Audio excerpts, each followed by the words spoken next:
میں نے کہا تھا کہ ابھی تاریخ موجود ہے، تاریخ کے ذریعے آپ بھی آج مشاہدہ کر سکتے ہیں شامیوں کا کہ ان کے اندر معاویہ کی تصویر تھی یا نہیں تھی۔ اب آئیں کوفہ میں کسی کو چنیں آپ کے جس کے اندر علی کی تصویر بنی ہوئی ہو، اس کا کردار، اس کی سیرت، اس کا رویہ۔ اور آج ہم جو دعویٰ رکھتے ہیں تشیع علی کا، تو تشیع کے تناسب چاہیے تشیع کے لیے، شیعہ ہونے کے لیے۔ شیعہ ہوتا ہی وہی ہے کہ جس کی کسی کے ساتھ مناسبت ہو، اس کی پیروی کرتا ہو اور اس کے ساتھ اس کا کوئی میل ہو، اس کی کوئی جوڑ ہو اس کے ساتھ۔ ہم علی کے شیعہ ہیں۔ اگر دنیا میں اور کسی کے اندر بھی علی کی سیرت، علی کا رویہ، علی کا تقویٰ نظر نہ بھی آئے تو شیعہ کے اندر تو نظر آنا چاہیے، بلکہ شیعہ ہوگا ہی وہی، شیعہ کہتے ہی اسی کو ہیں کہ جس کے اندر یہ رویہ موجود ہو، یہ جھلک موجود ہو۔ اگر یہ جھلک نہیں ہے، تقویٰ نہیں ہے اس کے اندر، تقویٰ سے اتنا ہی دور ہے جتنا معاویہ اور اس کے پیروکار دور تھے، لیکن نام اپنا شیعہ علی رکھا ہوا ہے۔ وہ کیا مناسبت ہے اس کی علی کے ساتھ؟ رویہ اس کا معاویہ والا ہو اور شیعہ علی کا کہلاتا ہو،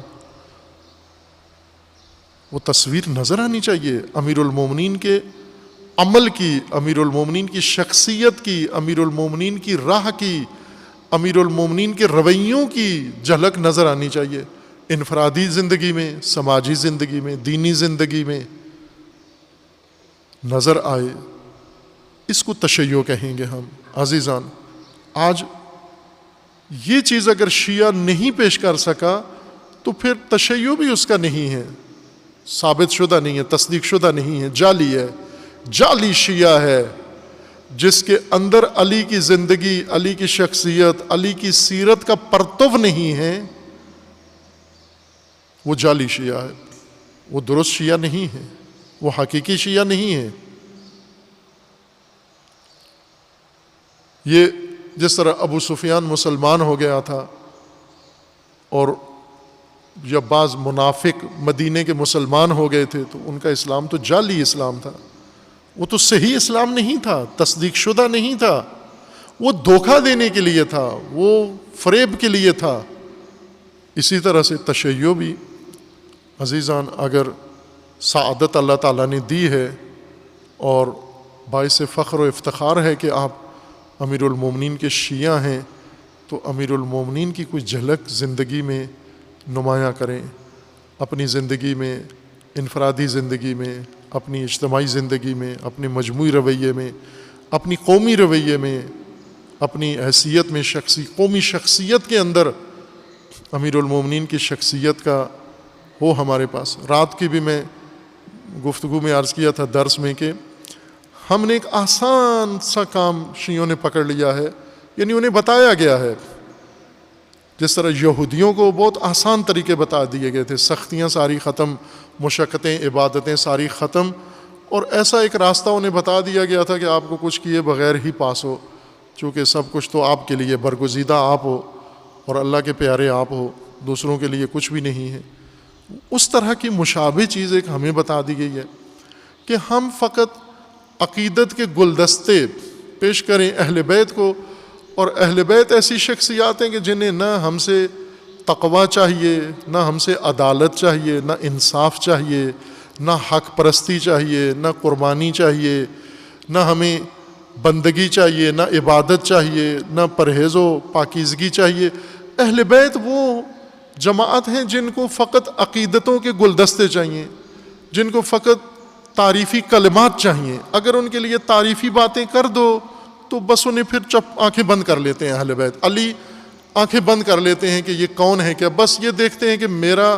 نام لیتا ہے یا نہیں، میری تعریف کرتا ہے یا نہیں، مجھے سراہتا ہے یا نہیں، میرا قصیدہ کہتا ہے یا نہیں، باقی ساری چیزوں پر آنکھیں بند کر لیتے ہیں۔ اور پھر ہم سارے عقیدت کے گلدستوں میں تیاری میں لگے رہتے ہیں، ہر کام کر کے ہم اگر یہ گلدستہ پیش کر دیا تو ہم سمجھتے ہیں کہ ہم نے اپنا تشیع کا حق ادا کر دیا۔ عزیز من، نہج البلاغہ میں ایک سے زیادہ مرتبہ امیر المومنین نے یہ گلدستے پھینک دیے، یہ نہیں چاہیے مجھے، ایک شخص نے امیر المومنین کی تعریف کی، امیر المومنین نے فرمایا کہ جو تیری زبان پر ہے میں وہ بھی نہیں ہوں، اور جو تیرے دل میں ہے میں وہ بھی نہیں ہوں۔ چونکہ زبان سے مجھے حد سے بڑھا کر پیش کر رہا ہے، میں ایسا نہیں ہوں، اور چونکہ دل میں جو مجھے سمجھ رہا ہے کہ علی مثلا سادہ شخصیت ہیں، میں ان کو اس چاپلوسی سے فریب دے کے، امیر المومنین فرمایا میں وہ سادہ بھی نہیں ہوں جو تو دل میں سمجھ رہا ہے، اور میں وہ خوشامد پسند بھی نہیں ہوں جو تو زبان سے کہہ رہا ہے۔ دونوں غلط فہمیاں ہیں تیری،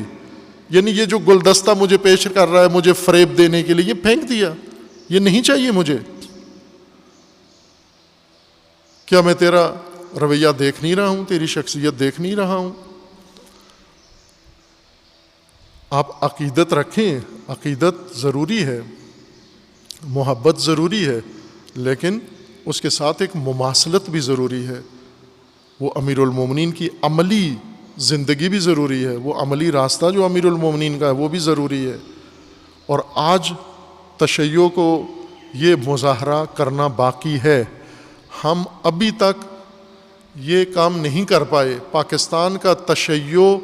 علی کی سیرت عمل کر کے، عملی شکل بنا کر دنیا کے سامنے پیش نہیں کر سکا، اور یہ سخت کام، دشوار کام باقی ہے۔ اور معلوم ہے علی کی سیرت کیا ہے؟ تقوی،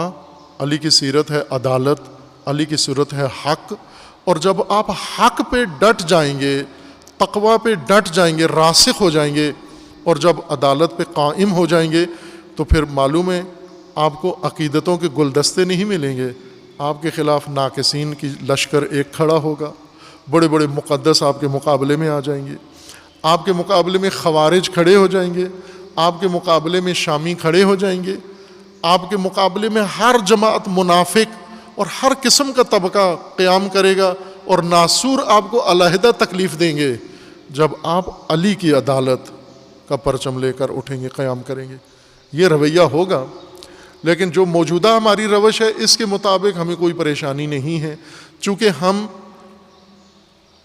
گلدستہ علی کے لیے تیار کیا ہوا ہے، اور زندگی میں روش معاویہ کی اپنائی ہوئی ہے، اور معاویہ کی روش دنیاوی طور پر کامیاب ہے،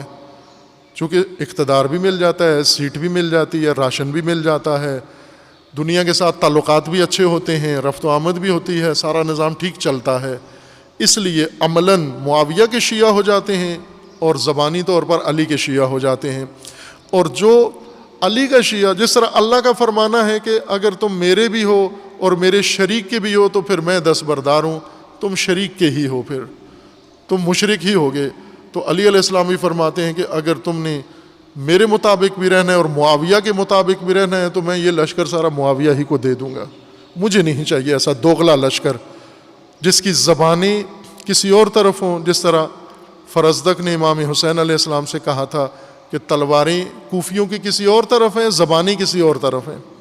زبانیں آپ کے ساتھ ہیں، تلواریں کسی اور طرف ہیں ان کی، یا دل کسی اور طرف ہیں، تلواریں کسی اور طرف ہیں۔ خوب جب دل و تلوار ایک ہو جائے تو انسان کا وہ راستہ ہوتا ہے۔ یہ مظاہرہ کرنا یہ ابھی باقی ہے، یہ ڈیمو دینا ہے تشیع پاکستان نے۔ ابھی تک دنیا منتظر ہے، پاکستان کی عوام منتظر ہیں کہ چونکہ معاویہ کے پیروکاروں نے مکمل طور پر معاویہ کی سیرت کو پاکستان میں عملی کر کے لوگوں کو دے دیا ہے، دکھا دیا ہے، انہوں نے پورا سب کچھ نمائش کر دیا، اس کو عملی شکل دے کر لوگوں کے سامنے رویے لے آئے کہ معاویہ یہ ہوتا ہے۔ لیکن علی کے پیروکار ابھی تک اس میں کامیاب نہیں ہیں، علی کی سیرت کی جھلک ہم نہیں دکھا سکے۔ یہ ضروری ہے۔ روز شہادت امیر المومنین جہاں پر ہم غمگسار ہیں و سوگوار ہیں امیر المومنین کے لیے، وہاں یہ پہلو رہتا ہے کم از کم علی کے سوگ میں علی کی سیرت کا کوئی ایسا نمونہ پیش کر دیں، نہ کہ امیر المومنین کی عزا کے نام پر بھی شریعت خدا کو پائمال کریں، روزہ کھائیں، واجب کا مذاق اڑائیں، شریعت کا دھجیاں اڑائیں، اور پھر یہ کہیں کہ یہ سوگ ہے، یہ عقیدت ہے امیر المومنین کی۔ یہ اگر ڈیمانسٹریٹ کیا تو پھر تو لوگوں کو حق بنتا ہے کہ وہ سب کچھ کہیں پھر آپ کے بارے میں. لیکن جب آپ حق علی، تقوی علی، عدالت علی، صلابت علی، استقامت علی، صبر علی میدان میں لا کر آئیں گے قومی سطح پر، اس کو آ کر اگر پیش کریں تو پھر پتہ چلے گا کہ امیر المومنین کی شخصیت کیا تھی اور امیر المومنین کا پیروکار شیعہ کیا ہوتا ہے. اور اس وقت کئی میدان ہیں جہاں پر ہم امیر المومنین کا رویہ، امیر المومنین کی سیرت عملی کر کے اس کو دنیا کے سامنے پیش کر سکتے ہیں. جیسے وبا ہے پاکستان کے اندر، اس کے اندر اپنا کردار پیش کریں، اور ملکی مسائل ہیں، قومی مسائل ہیں، ان سب میں امیر المومنین کی سیرت و امیر المومنین کا راستہ اور امیر المومنین کا طریقہ دنیا کے سامنے ہم عملی کر کے پیش کریں، تاکہ اللہ تعالی ہمیں انشاءاللہ بحق علی بطفیل علی انشاءاللہ اللہ تعالی ہمیں دنیا میں بھی سرخرو فرمائے اور ہمیں آخرت میں بھی پروردگار سرخرو فرمائے انشاءاللہ.